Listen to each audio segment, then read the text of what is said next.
DayZ devs have been releasing some development blogs recently showing off some behind the scenes of what it's like to develop for DayZ Frostline.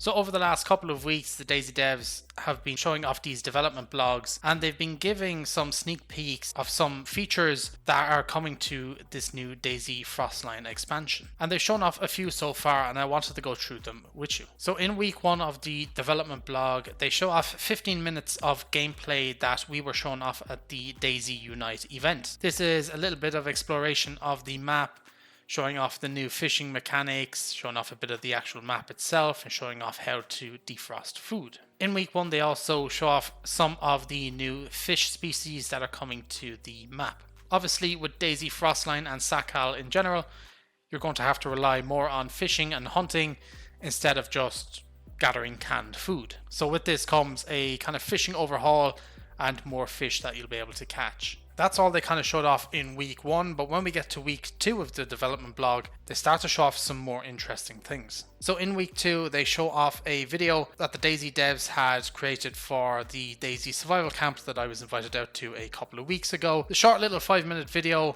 on what's happening during that. It's a pretty good video. I'll leave a link down in the description if you want to check it out for yourselves. But in week 2, they show off how they're transforming Tanoa into the new DayZ Sakhal map. So they give you some kind of side-by-side images showing off the jungle version, which was originally Tanoa, and then showing off the exact same location but Sakhal.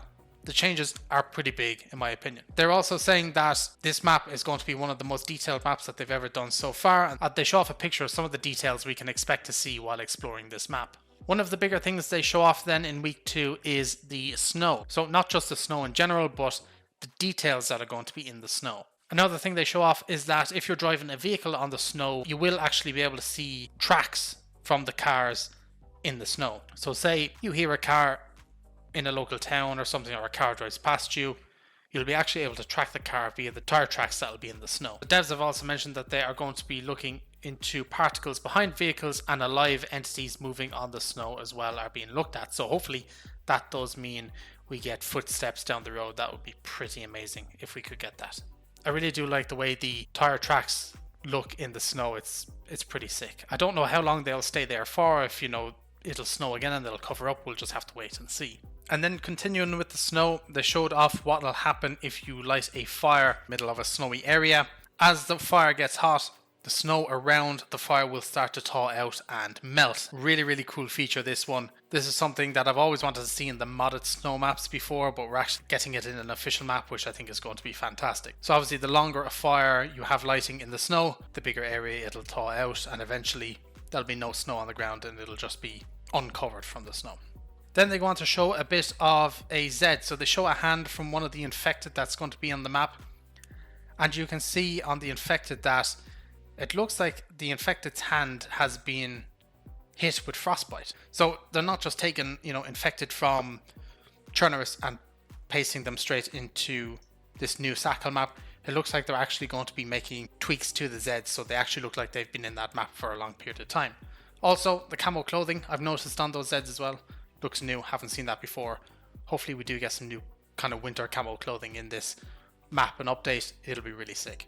Then in the most recent dev block that they have posted in the DayZ forums, they go on to show some of the new skybox that will be coming with the Sakhal map. So as you know, a couple of updates ago, DayZ's skybox got a complete overhaul. And there's also a thing that if you go from Chernarus into Livonia and look at the skyboxes, that they are actually different. They're not the same. And that's going to be the same for Sakhal. It's going to have its own unique skybox, which is going to be pretty sick.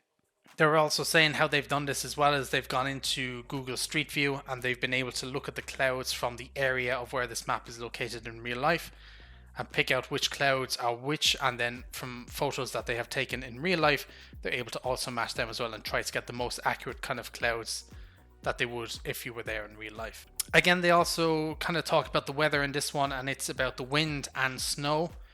So they have kind of different levels of snowfall. They have light snowfall, medium snowfall, and then a heavy blizzard.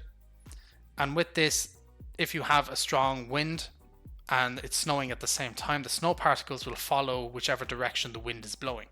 So if the wind is blowing one way, the snow particles will obviously be blown whichever way the wind is going. If it changes, it'll blow the other way as well. They're also making changes to fog. They're making it so fog is going to be more customizable for modders and the developers themselves. In this one, you'll be able to change it so you can have really intense fog if you want, you can have no fog at all, or you can have a mix in between. But with the new fog changes, the fog will be really intense. So if you have like completely full fog, you won't even be able to see the sky. It'll make it more realistic with this new map. And if you do run into intense fog, I could see quite a few people getting lost during this type of weather. And the last thing they're doing as well, which I think is pretty big, is they're increasing the view distance for PC. So you'll be able to go from, poor view distance, depending on whatever settings you have, to the maximum distance. And you can see quite far with these new view distance ranges, which is going to make the map and game in general just look really, really good. At the moment, this is not coming to console due to performance and testing limitations, but they're going to try and work on it as best they can, and hopefully console will be able to get this new view distance as well. But that is pretty much everything in all of the dev blogs that they have done so far. There is more of these to be expected. Obviously, the new update and the map doesn't come out until later this year. There's going to be quite a few development blogs coming out between now and then. And so I'll possibly keep doing a few of these videos if the dev blogs are this interesting and show off pretty cool and unique things. So it's nice to be able to get these little behind the scenes looks of what is happening and what goes into developing an expansion or a DLC like Frostline. And yeah, I just wanted to make these videos in case anybody hasn't seen this stuff before. I know not everybody reads the DayZ forum, so you might have missed this, but these are pretty cool insights to have. Leave me know your thoughts on any of this stuff down below. I'd love to hear them as per usual. And until then, I should catch you guys in the next one, so peace out for now.